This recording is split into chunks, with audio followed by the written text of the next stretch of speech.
All right, let's get started. Hi, everybody. My name is Mark Cho. I'm here as a friend of some of my fellow panelists, and today we're going to talk a little bit about Japanese independent watchmaking. Obviously, we have the Tokyo auction happening tomorrow, which is very, very exciting, and we've assembled Mr. Naoya Hida, who is the founder of Naoya Hida, NH Watch Company, yes, as well as Masa Nakajima, who is the founder of Masa's Pastime, and Masaharu Wada, who is editor at Hodinkee. So I thought it might be nice to just get an overview of the Japanese watch market, of the Japanese independent market. And Masa, as a journalist, I think you're best positioned to talk about that. Could you share some thoughts? Yeah, so Japan is, I think, really interesting market. We have Seiko, now we have Grand Seiko is one of the great brand, and Citizen and Casio, like those big brands are there. But also we have a lot of, especially now, we have a lot of independent watch brands, and I think they all started from two independent watchmakers, especially. One is Masahiro Kikuno, you can see their watch right there, and also Hajime Asaoka. So those two joined HCI, and that was the, I think, first big moment for the independent watchmaker in Japan.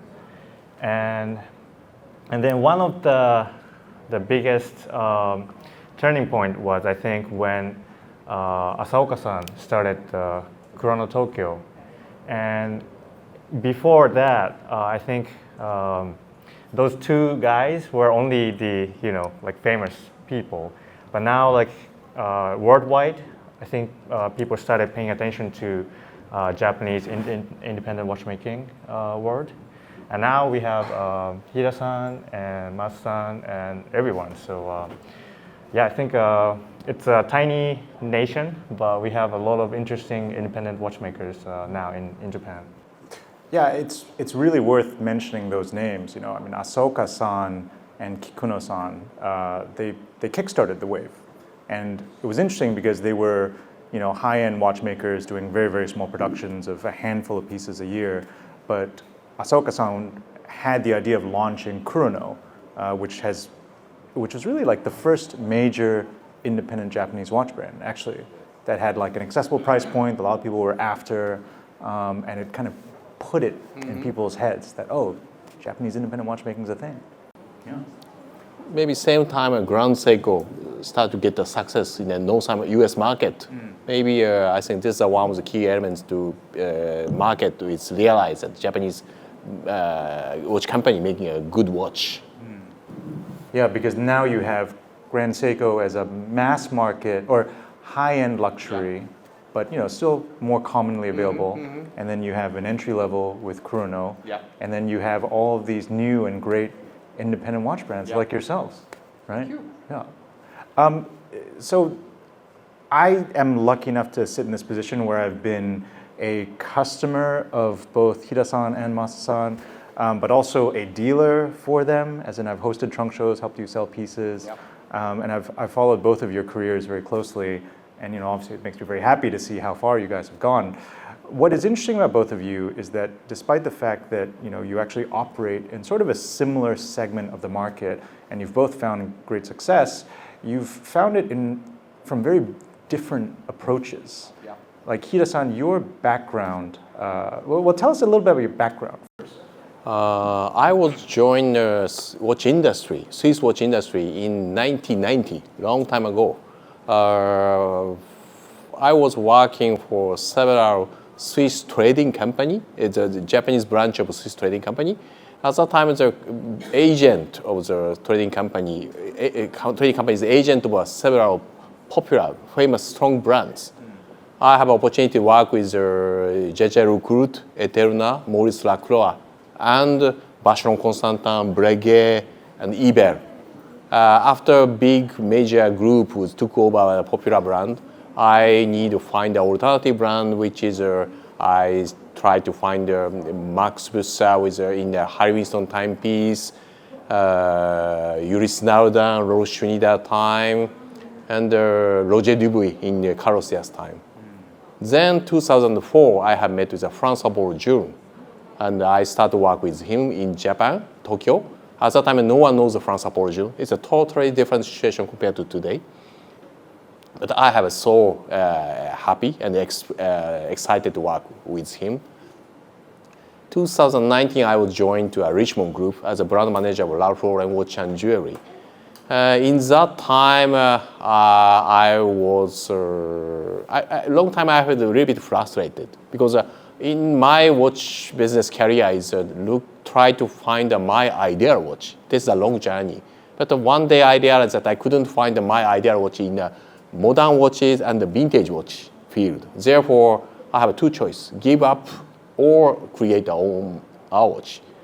2012, I started my private project with my watchmaker Fujita-san and my engraver Kano-san. This is a 3-month project. We spent 6 years to create our first prototype. And 2018, I quit the Richmond and I started established my private company named NH Watch. And 2019, 6 years ago, we have launched our first product. First year, we sold 7 pieces. You are the one of the customer. Yeah, at that time when Mark, you send me an email about I have interested to purchase your watches. I'm so excited. I couldn't believe myself. Oh, that was already 6 years ago. Yeah, only 6 years ago. Yeah, I went to his launch event, and I was just a watch blogger. And I was super excited to see this, before joining Hodinkee. Yeah? Hodinkee Japan, yes, exactly. So, wow, time flies. Time flies. So 7th year, 25 pieces, 3rd year, 40, 4th year, 70, and this year we will be manufacturing a total 100 pieces a year. So, but for us, we don't want to be big. We want to remain very small. Several variations, but very classic look, modern vintage style watch with making latest generation manufacturing technology and handcrafted. This is my style, and I want to create a company for a long time. One day when I retire or step back, I try to pass my baton to a next generation. Of course, I couldn't see in the future, but we want to create a long time company like such as a Swiss great historical company. This is my philosophy and our company style. Well, thanks for sharing. And Masa, what about you? Like, how do you describe Masa's pastime? Because I remember once you told me Philippe Dufour actually came to visit your workshop, and he said, I wish I had this workshop. This is the workshop I always dreamed about. And that's kind of your approach too, right? Right. My background is totally different from his, and I opened up a little antique shop as Masa's junkyard 35 years ago, and I started working on antique pocket watch restoration. Then I did it like more than 3 decades, and later, recent years, I started thinking about making my own watches, not just a restoration. And it was about 4 years ago, and I thought about making the watch from scratch, just by us. And about 4 years ago, the Nayuta Shinohara, sitting right there, joined us, after having received the gold medal from Lange Award. And it was a good chance for me also to start the watchmaking. And I just told him to make whatever he wants, And at the same time, I was doing our different caliber, the in-house made calibers, by other guys. So we're doing both right now, as 2 different lines. And this time, the Philip people came to me in the summer and told me to make a special piece for this auction, Toki auction. And I had no time, but he seemed to have some time for that, and he was really happy to do that, So that's how he made a real nice piece, only for this auction, with engraving. You know, we got a crazy engraver there. You know, and he really made a good job on the dial and some movement, and that's the only piece for this auction. I'm really happy about it. So I want to fill in the blanks a little bit because I do find comparing you two really interesting. So what Masa's not saying is that he actually has a very talented team of other people working with him that have sort of joined over the years, and each one has like a different skill. You know, you have one gentleman who's just an expert engraver, one gentleman who's just an expert case engineer, and you have people like Shinohara-san who have, like, they're young and they have really bright ideas, and together, somehow or other, it's sort of like you make this jambalaya. You know, you have the pot and you put the ingredients in, and somehow something jumps out, and it's pretty good, it's pretty interesting. Whereas I think for you, Hida-san, like, you have a very distinct vision. Yeah. Like, you have a clear direction of like what you want to get. How do you decide what gets made? Because I have opportunity to work with many watch company in Switzerland. Sometimes someone is very big, but someone is pretty small. I have learned how to manage a company for a long time. Of course, it's not easy. Maybe we couldn't make it, but I'm so impressed with running a company long time. Therefore, I have a dream. One day, I would love to create my own company and to making the watches, to selling a watches to a very selected end user for a long time. So many variations, not so big quantity. Yeah, I learn everything from a Swiss watch industry and try to making in Japan in my way. Yeah. And Masa, how do you decide what you want to make next?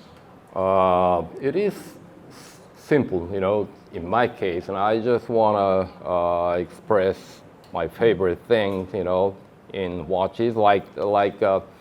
I go fishing every Sunday, and I love sea, and I enjoy being on the boat, you know, myself, and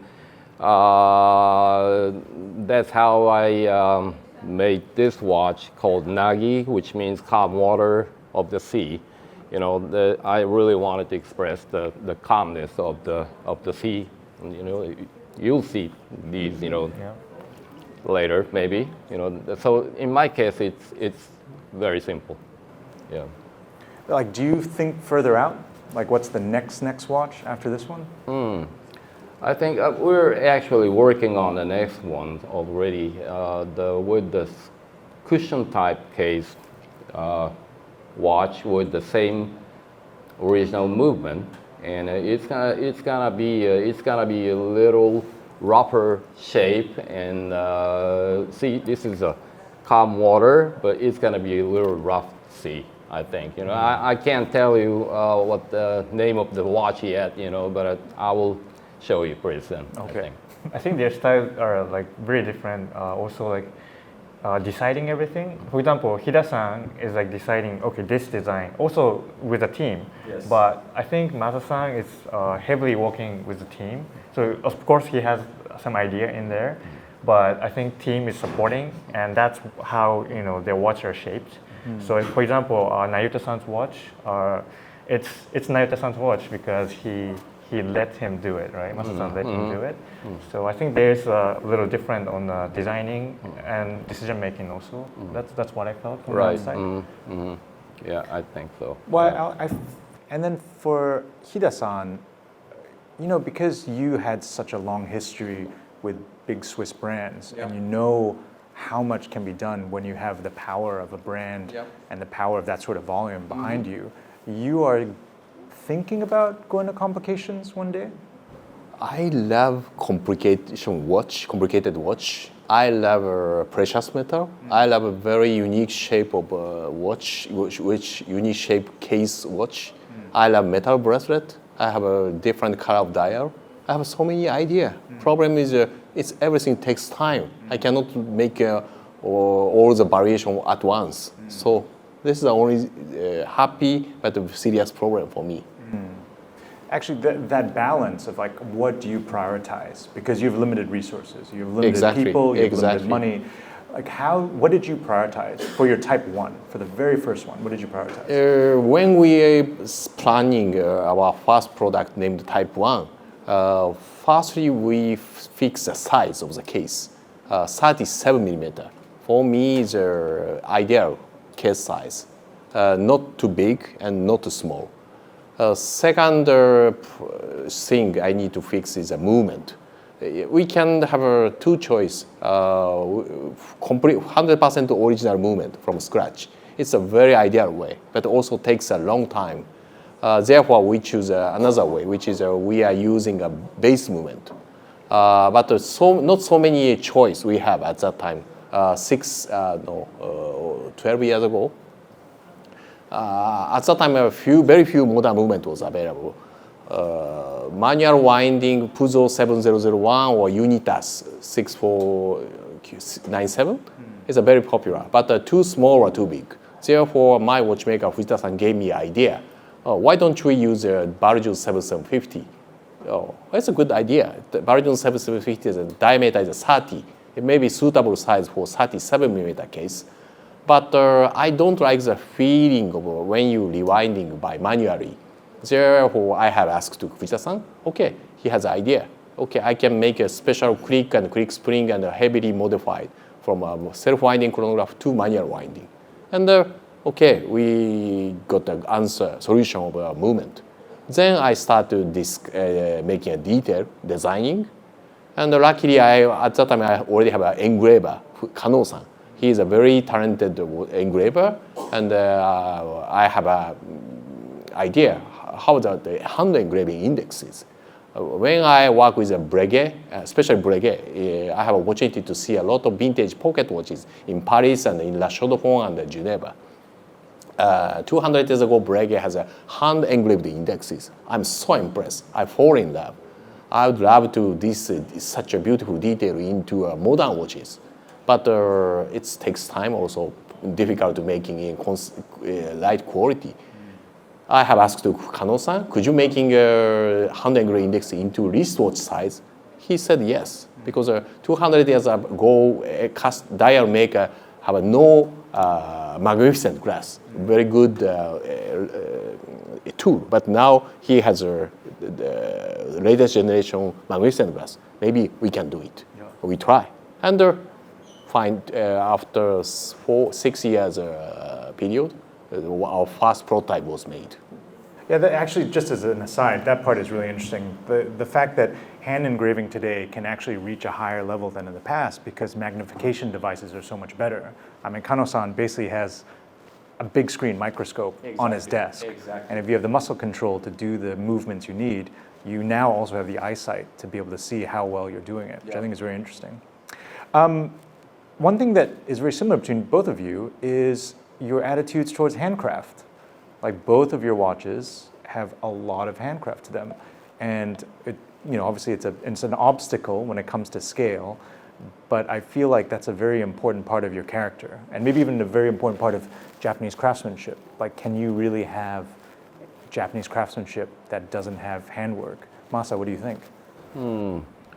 Well, I don't know if it's a Japanese craftsmanship, but as an antique watch restorer, I've encountered with a lot of great, the techniques in pocket watches, like 200, 300 years old pocket watches, and they're just so good.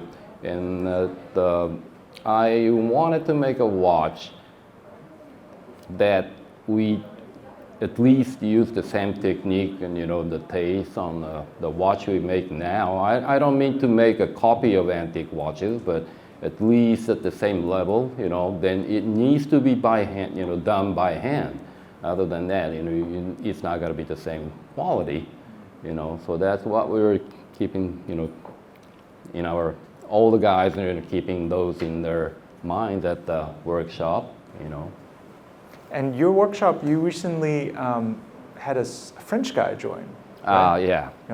We got one, we happened to have a French guy joining us, and he used to do the only beveling, the anglage in Switzerland for a couple of years, and he joined us, last year.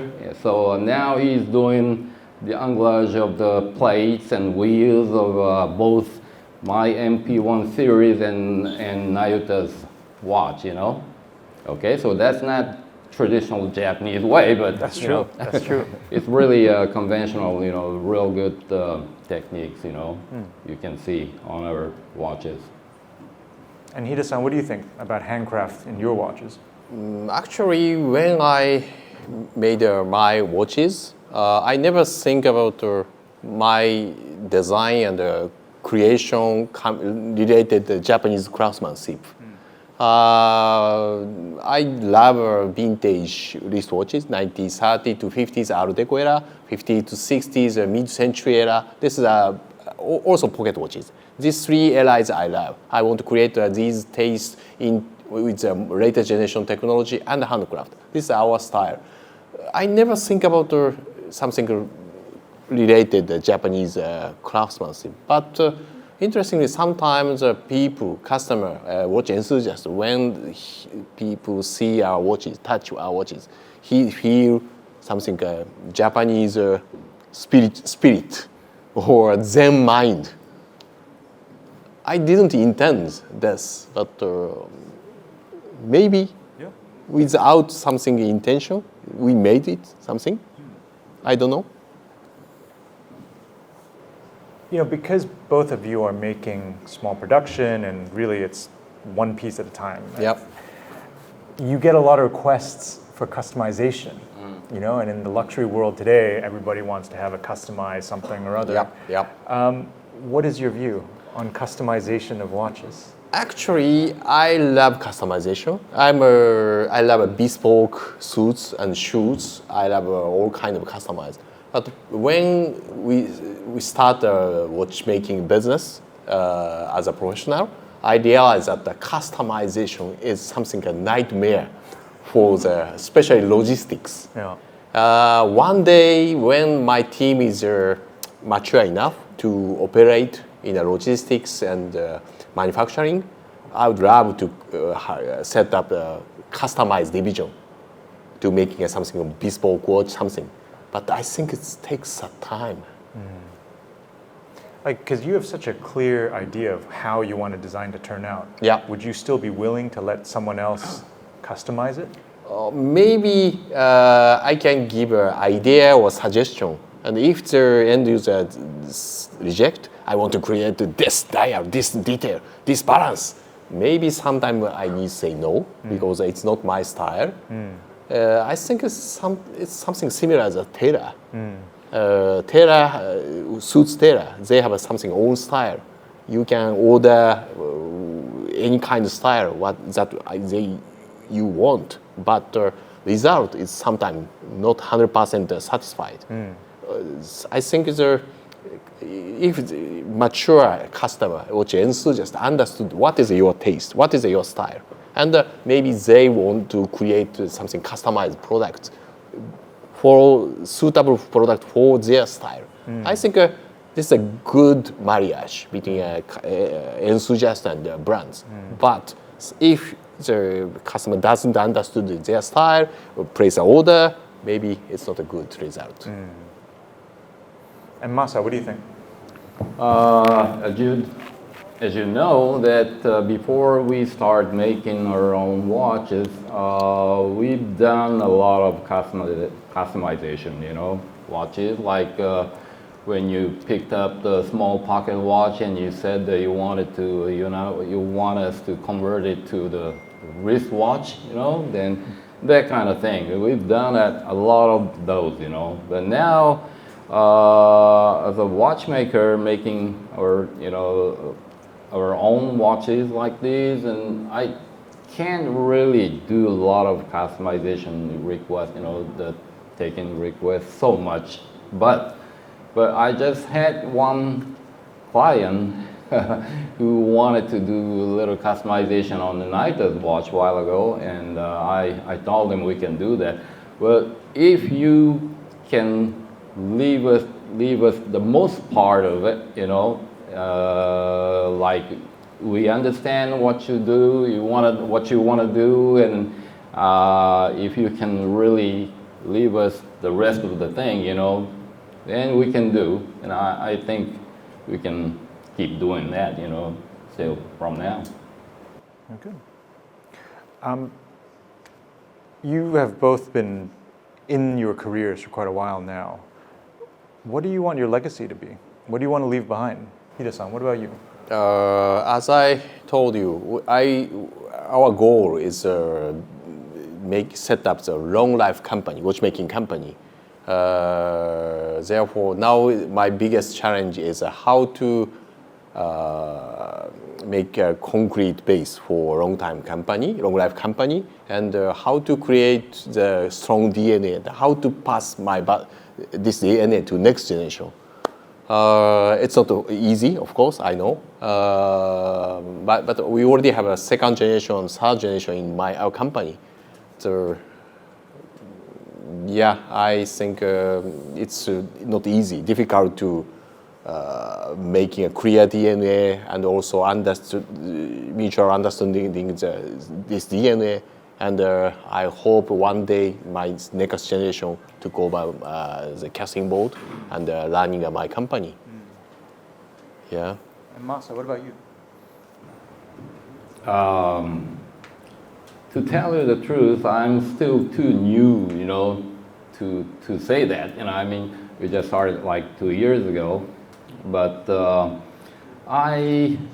so far I really enjoy watching all those guys around me working on the watch, to get everything done, and I do enjoy watching it. And if my team gets stronger and bigger someday, and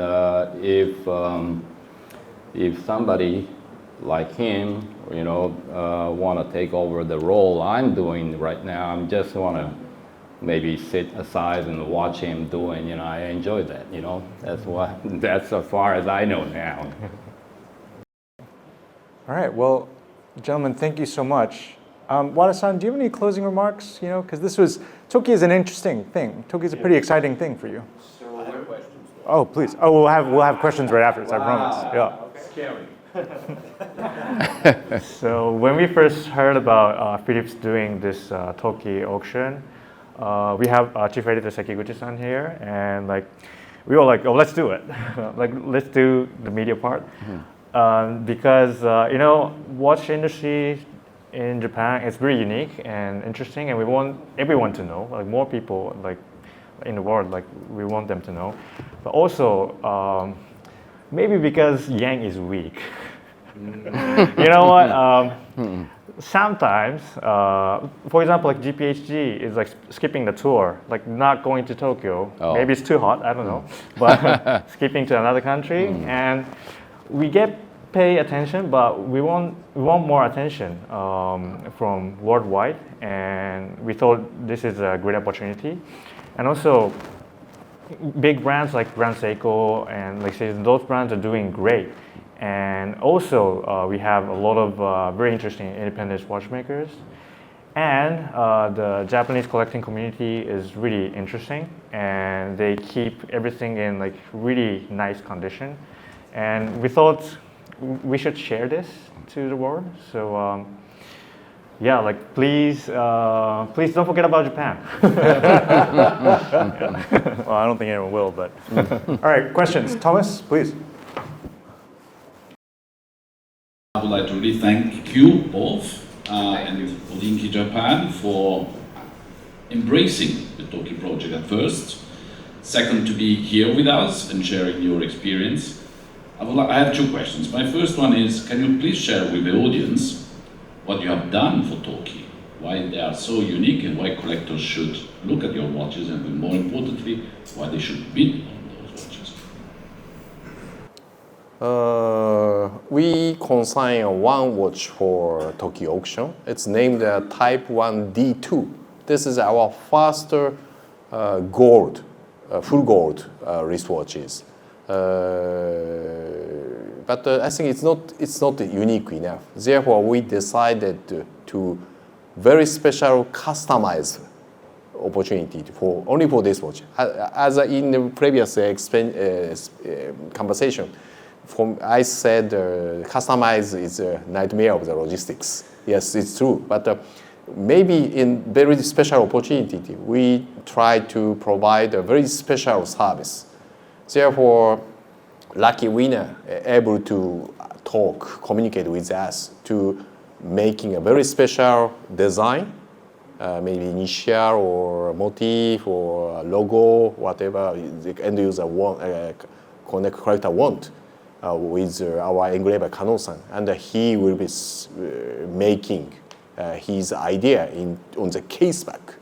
I think this is a very special, customized and bonus for end user.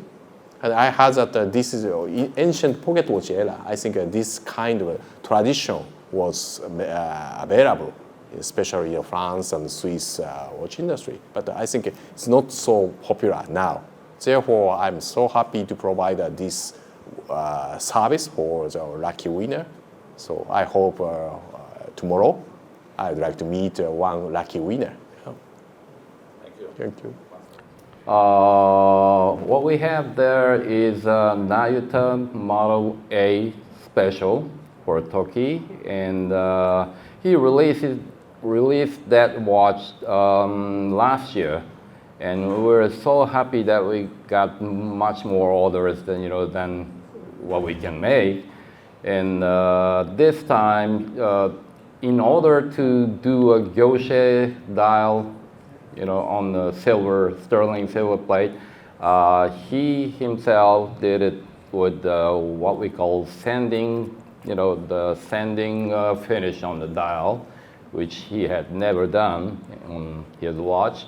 And also on the plate, on the back plate, instead of Cote de Genève, finish that we have on the Nayuta Model A, he did a same finish, the sanding finish on the back plate also. And also, you might not have noticed the difference between the hands of Nayuta Model A and the special one for this auction, but the hands are a little different. The round part, before the spade has been pierced by hand, So it's like a little breguet hand with the spade at the top, And it really took time. And then he and engraver K and the other watch guy at my workshop really worked keen on it, to make it very special. And the engraver engraved the Japanese letter, meaning Toki, on the back plate also. And you have a close look later, maybe, if you would.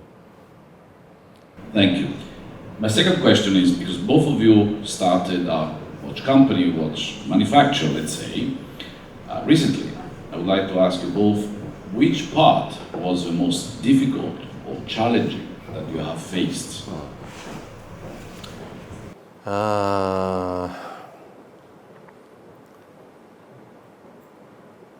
I think pricing. Pricing is most difficult part. When I made our first prototype, I show this prototype to my very close friend who already work in the watch industry long time, experienced. Someone told me that, oh, nice watch, stainless steel, manual winding, brand name is no one knows. Okay, movement is Barju 750 base, heavily modified, it's good. Retail price, I would say 4,000 US dollar.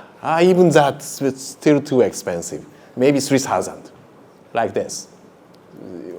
Because no one knows me and no one knows our brands. And at that, when we make a product, but the pricing have something no rule. Of course, we can calculate based on the production cost. But what's the most ideal retail price? Maybe no one knows. And but if we make settings too cheap retail price, we couldn't survive. We couldn't running company. And also, we put the too expensive retail price. No one would buy. For me, the pricing is one very high hurdle, and faced a stronger, very tough wall.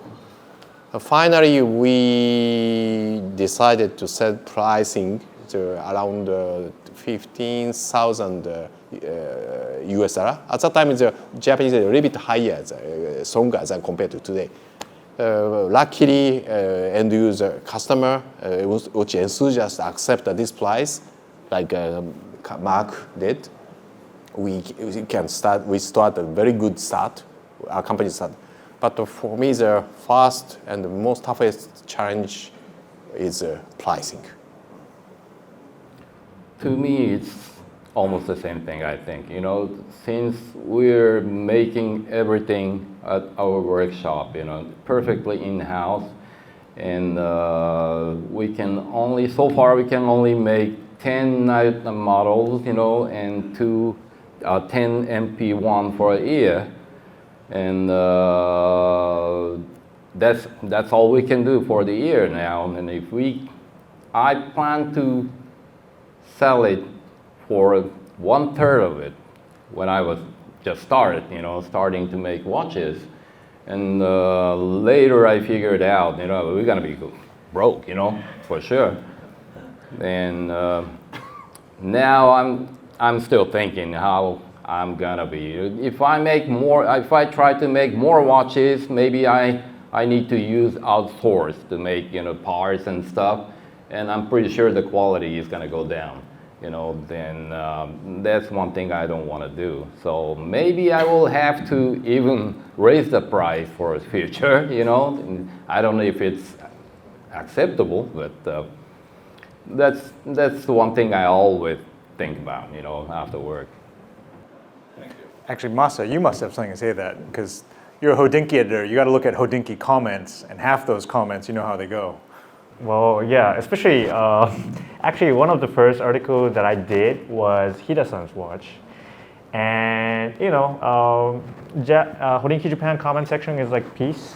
Like, they were like happy to see Hida-san finally making watches, and they were all welcome. But when I opened, I was like, oh, okay, this must be also in the Hodinkee US, and open it. I was like, oh my God, what's happening? Yes.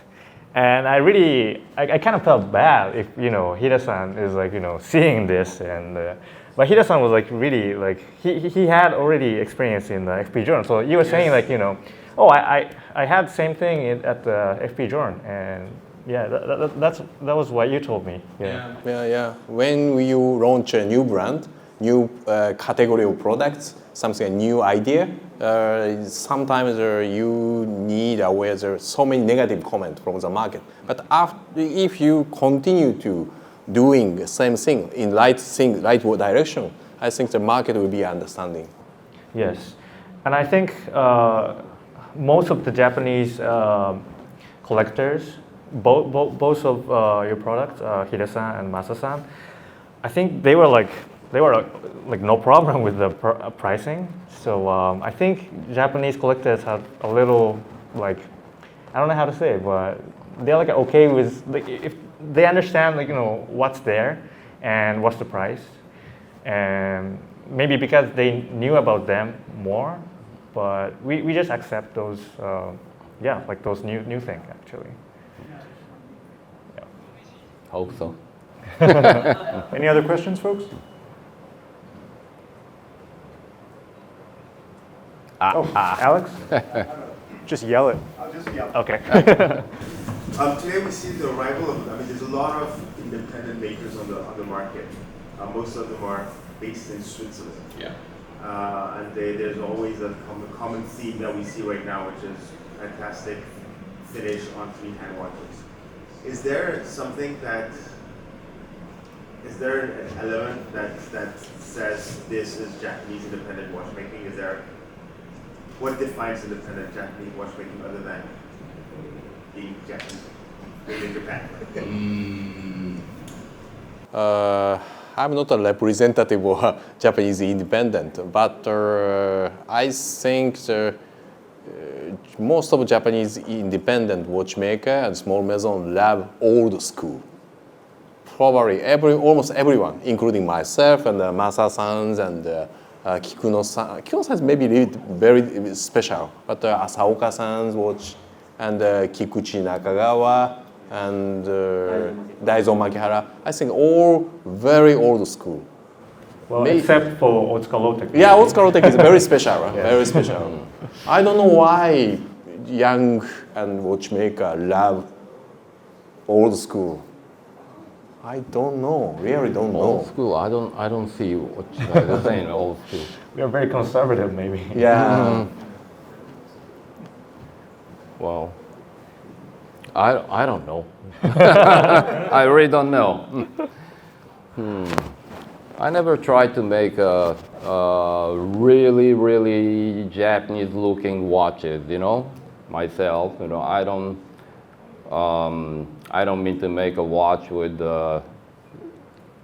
typical symbols like a Fuji mountain, you know, Mount Fuji or a cherry blossom, and I don't really. That's not what I'm really trying to do. But as I said a while ago, I'm just trying to make it express my favorite things very seriously, and I want to do everything in my little workshop with the other guys, you know, and I don't want anybody else do the work for us, you know. That's what I'm doing, and I really don't think I'm doing the Japanese, you know, thing here. That's the thing, because you are both expressing your vision, Yeah. your philosophy, Yeah. what you like about watches, and that communicates to every collector and every buyer. So it's nice because it shows who you are. Yeah. Yeah, what do you think, Mark-san? Because you also deal with like, you know, Japanese like tailoring. So like maybe you see more like Japaneseness somewhat. Yeah. I mean, there's always like a humility and a attention to detail to Japanese craft. And I don't just mean watchmaking, I mean like across every type of Japanese craft that I deal with. So in my line of work, I deal with Japanese bespoke shoemakers, tailors, like, and they all have this like, oh, we could be doing this better. Like constantly, it's like, oh, we could be doing this better. And there's also no sense of like, how are we gonna make the next one better? The next one doesn't matter. What matters is like the one that they're making right now. I really feel like they stake their life on it, you know, in a nice way.